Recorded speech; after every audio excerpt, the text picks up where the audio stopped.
Good afternoon, everyone, and welcome to The Issue. Today's topic is questions and answers. Questions and answers. So, this is a very, very difficult thing to talk about in the context of both your life and trial attorney work. The truth of it is that there are some great questions to ask, right? Great questions to ask yourself, great questions to ask witnesses, great questions to ask jurors. But I think all of that starts with the great questions for yourself, right? With great questions for yourself. How do you ask yourself the right kind of questions to know who you are as an attorney, who you are as a person, who you are as an advocate? And those questions are oftentimes, I've found, the most effective questions in those environments is the repetitive question. You know, I read God, it must have been Tim Ferriss's book, and he made some reference to some author whose thing is to ask people why 3 times. So if you make an affirmative statement and an affirmative claim, the question is why. And then you have to say why, right? Not restate the same shit you just said before, but to restate, to really get to the why. Why, you know? Why are you a trial attorney? Well, because I love the law and I love being of service to people. Well, why? Because serving people fills something in my heart and soul that is important to me. Why?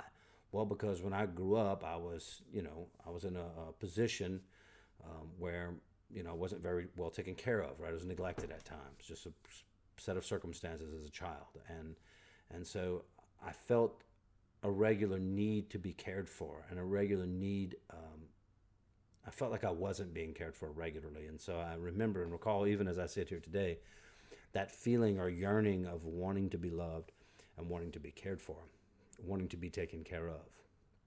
Why?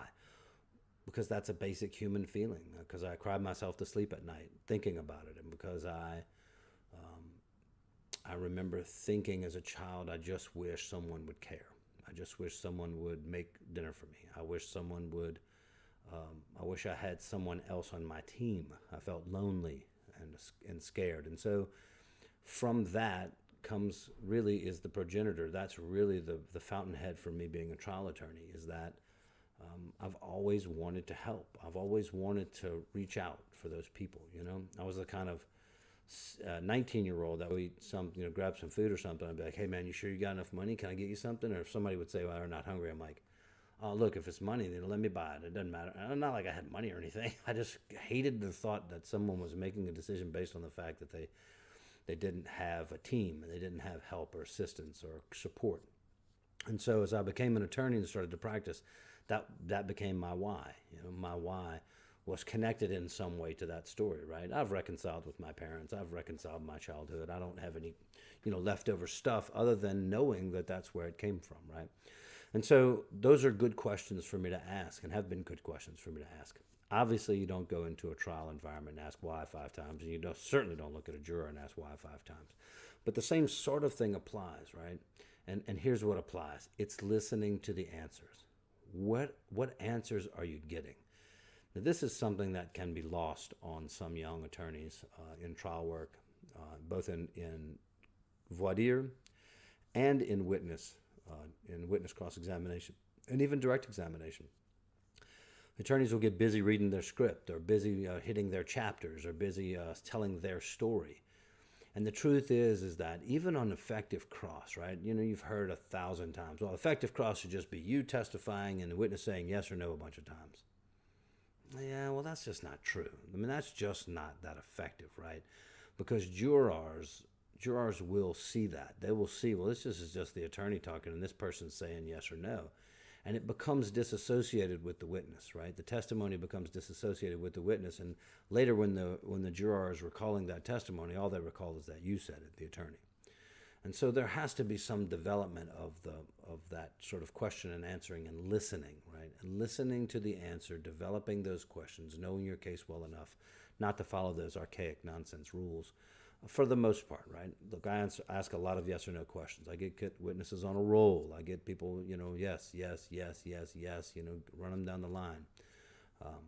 And the truth is that those are appropriate at times, but you have to have a conversation with witnesses in order for that conversation to stick to human beings, right? We're not selling this jury work to a bunch of automatons who are just considering a very limited set of information.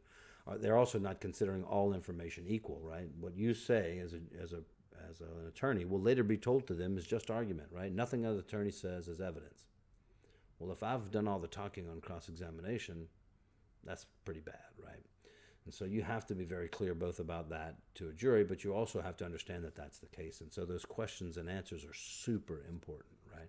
How do we ask those questions, and how do we develop what questions to ask, and how do we develop the skill of listening? How do we develop the skill of listening? That's an important point here, right? Because the truth about good listening is that it takes effort.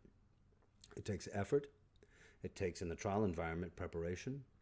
It takes knowing the case. It takes knowing your witness. It takes knowing previous statements of your witness. It takes knowing the context within the witness is speaking. And it takes the ability to shut up. I know that sounds kind of silly, but it takes the ability to close your mouth. It also takes the ability to turn this off, right? Even if I ask a question and I'm waiting for an answer, and this is going 1,000 miles a second because I'm trying to think of the next question, I'm not listening to the answer. I see attorneys do that all the time, and they miss valuable opportunities to challenge a witness on credibility. They miss valuable opportunities to challenge a witness on specific facts, and in doing so, really lose an opportunity to control the witness in a way that's effective.